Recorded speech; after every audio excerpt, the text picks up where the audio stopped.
In this tutorial, I'm going to show you how to create two alternative handle designs, including one that uses the revolve feature and another that uses the fillet feature.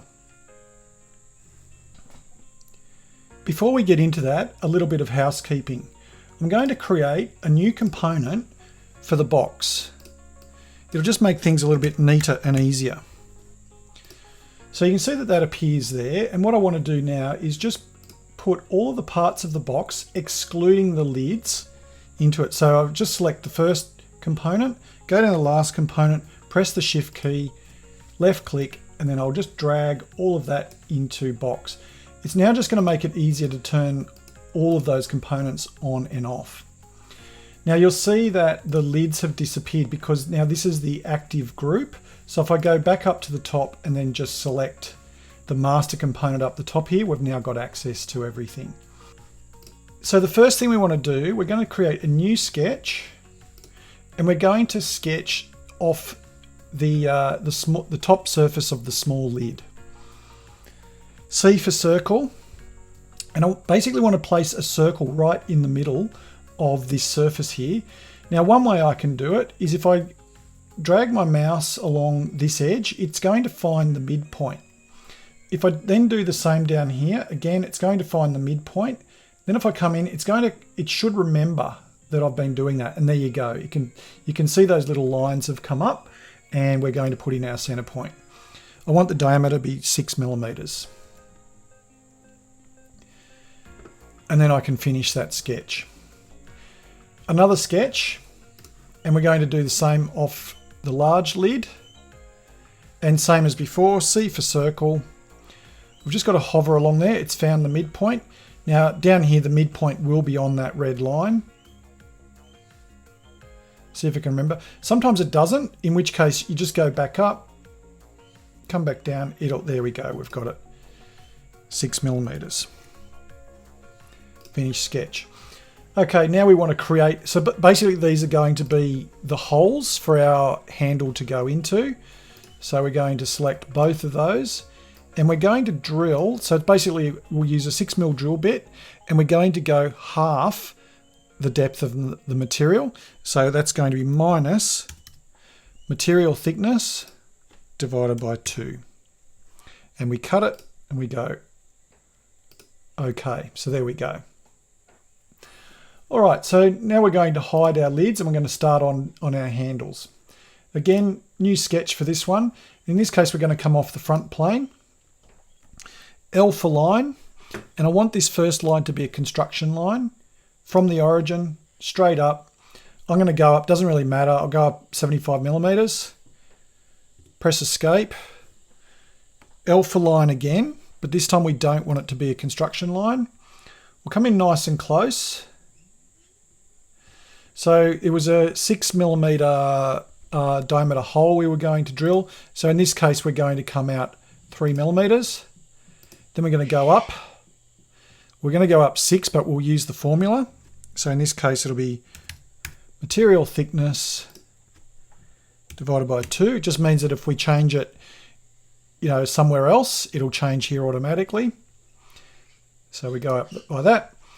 Then we can pretty much just make this up as we go along. I'm going to come out another 2 millimeters. You'll see in a second what I'm doing here. Press escape because I now want to create a couple of arcs. So 3-point arc. I'll come in nice and close. From there, I'm going to go up. I might come up maybe there-ish and out a bit. So this is not sort of set in stone, this design here. I'm just sort of playing around. So I might create that arc.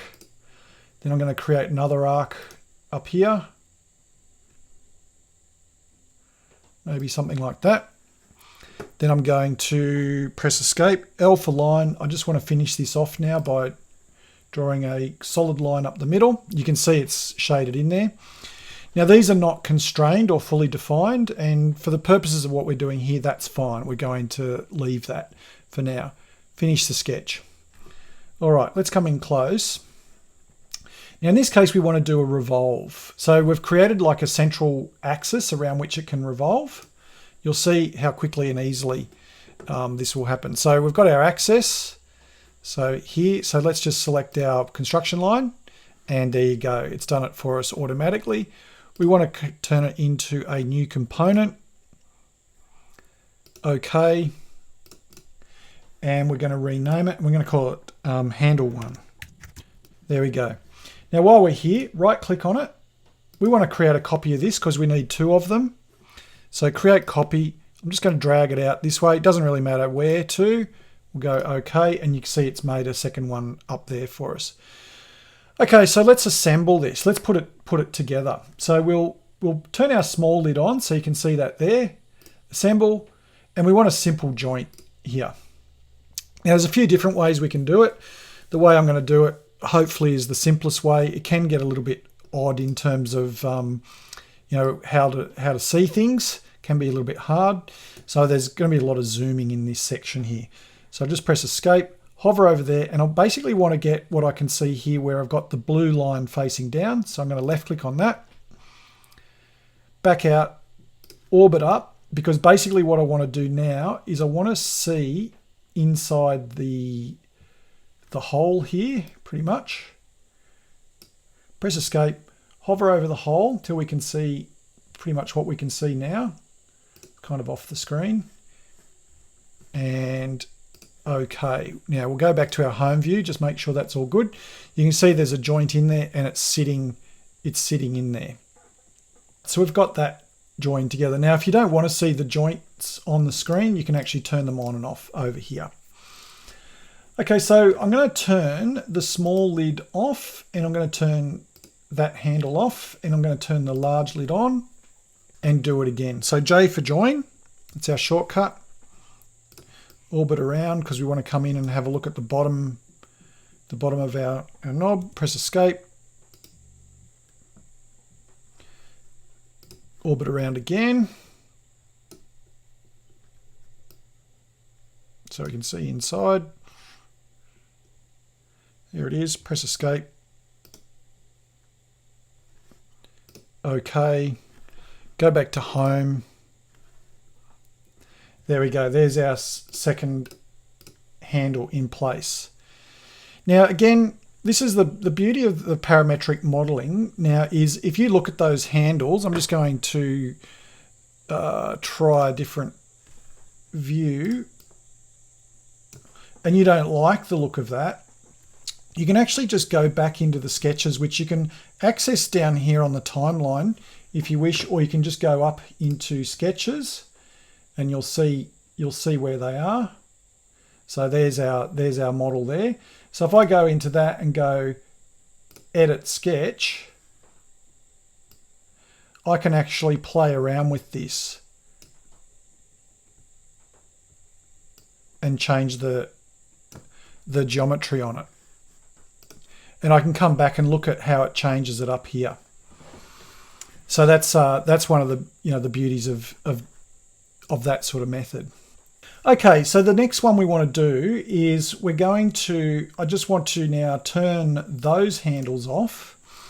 Now we've got the holes there as well, and in this case, they can still be useful for us, or we can come down here and we can actually suppress them as well. So if I go down along my timeline here we go. If I want the holes to disappear, I can just go suppress features and they can disappear, and you'll see it fades down here. So we can unsuppress them as well. So in this case, I'm just going to suppress the features. I'm going to go back to this sketch, edit. And what I want in this case is I want a center point rectangle. And I'm just going to come from the center. And I'll go I'm going to specify the size. Now, in this case, I'm not going to sort of parametrically model these. I'm just going to put in some dimensions. I'm going to say I want my handle to be 9 millimeters wide, or thick, I should say. Tab. In terms of length, this could just be a bit of a visual thing. I might just try to get it to around about 140 millimeters maybe. I can finish that sketch. And I can go to this sketch, edit, and center point rectangle. So I can't use the keyboard shortcut for this one. Come into the middle, and again I want, so that was 140, tab 9, and we can finish that sketch. Okay, so now we've just got to extrude them. Unfortunately, those sketches have disappeared, so I'll just make sure I can see them. And I want to extrude them. So extrude. Now we've got those, we've just got to make sure we actually select the center circles as well. Just adds a little bit of a complexity there. We'll make those new components. And we want them to come up. Well, again, we can just sort of play around with that. But let's just say 15 millimeters. We'll go OK. So there we go. So we've got these handles. So you can see I've done these a different way. So we haven't done the join method, which we could have done with the other handles as well. I'm just trying to show you different methods.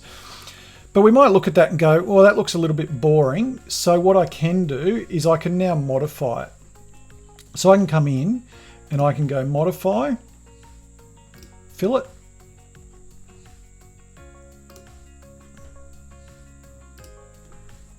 and I'm going to select all the geometry for that. So I've got those four, and this is where you can kind of just play around with it. You can actually play around with this sort of curve. So see, I might go for something like that. So 47.5 millimeters and go OK. So I can call that, I'm just going to rename it, and I'm going to call it handle 2.